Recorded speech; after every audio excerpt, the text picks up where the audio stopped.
Here we've got toilet paper, paper towels. I've got 2 of each.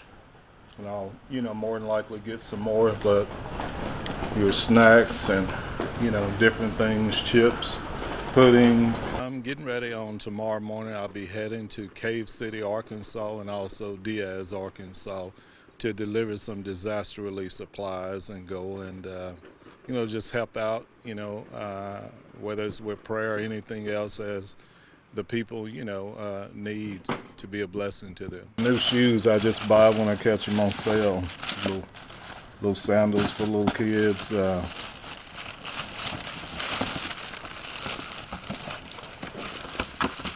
Thought they would make some little young lady happy.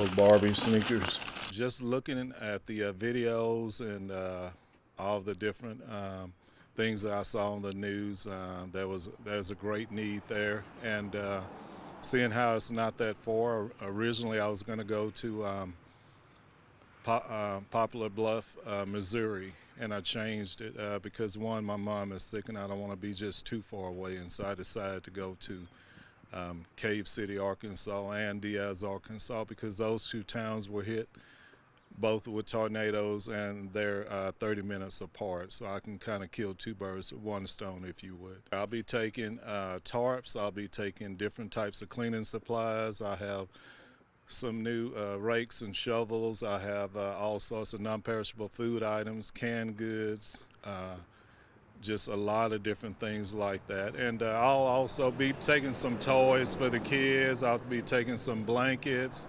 basketballs, footballs for the kids to play with, keep them occupied, and I'll also be going to purchase some more items as well later this afternoon. People, just hearing their stories, people are so resilient, and I never forget when I went to Cleveland, Texas. I forgot which particular hurricane had come through and flooded downtown Houston, but I'll never forget, I was sitting there ministering to a lady. I thought I was ministering to her, and I said, "Ma'am, I'm sorry about the loss of your home and everything." She said, "Listen, I may have lost my home, but I didn't lose hope." She said, "We'll be okay." And just with her saying that, that's been many years ago, but I still remember that because the look on her face, it was just a look of strength and determination. And she said, "We'll be okay." She said, "I might have lost my home, but I didn't lose hope."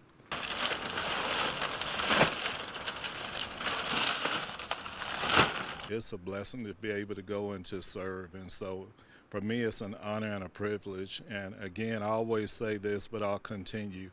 I wouldn't be able to do this if it weren't for the kind hearts and gracious donations of the people from near and far that helped me to do this. Even while you have been here a few minutes ago, I showed you that one of the churches just donated $500, Mulberry Springs Baptist Church. So I'm just grateful. And there are so many more. A lot of times I hate to name because they're too numerous to name, but East Texas always shows up and shows out. So I'm grateful to East Texas for the support that we get here at J-Star Ministries. And you told me off camera that a person who used to come through here, who used to help with assistance, they reached out to you and said, "Hey, I live in this part of the country. I live in this Arkansas area now. I'm there to help you when you get here." Right, and so that was a blessing. That was encouraging. He called me yesterday and he said, "Hey, Patrick," and he gave me his name. He said, "Me and my wife used to come through the line and receive produce from you when the food bank delivered." He said, "And now we live here in Arkansas. We live about 40 minutes from where you're going because I saw your post on Facebook." He said, "I'm off Wednesday. Let me know and I'll meet you there and I will serve alongside you." So that is such a great feeling, along with everything else. People have been nothing but a blessing, honestly. Just the mere fact of showing up, as I was telling you earlier, even going to California, when people were talking to me, we have great conversation. "Where are you from?" "I'm from Texas." "What part of Texas?" And I tell them, Harlton, Texas. "Well, where is that?" And I have to explain to them and mention the Louisiana state line and all that. But how many hours did it take for you to get here? 23 and a half. How many? 23 and a half.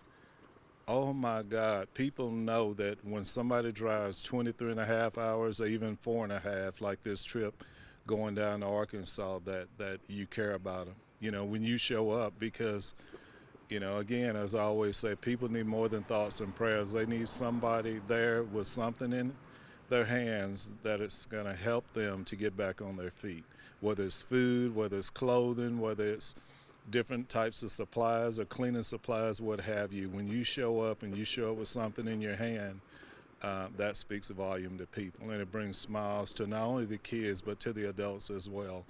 That reminds them that, hey, there are people out there that care. I have Cash App, Venmo, Zelle, and Apple Pay, and it's posted up on my page. And even after this, there's a possibility that I may be going to Mississippi, because there were so many different natural disasters. So there's a good possibility that I might be going to Mississippi to, I believe, Tylertown, if I'm not mistaken, Mississippi. More than likely get some more, but your snacks and, different things, chips, puddings.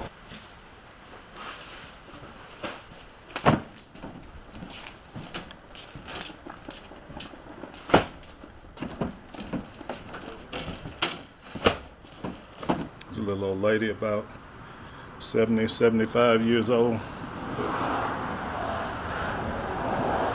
Helps out with this, as you can see. Toothbrush, toothpaste, air freshener, I believe, comb, shampoo, towel. There's some other things in there. I'd just like to add again that I'm grateful to East Texas for always showing up. Thank you all so much. I definitely couldn't do this without you. We are blessed by what y'all have done, your prayers, your donations, and everything. We really appreciate it, so thank you.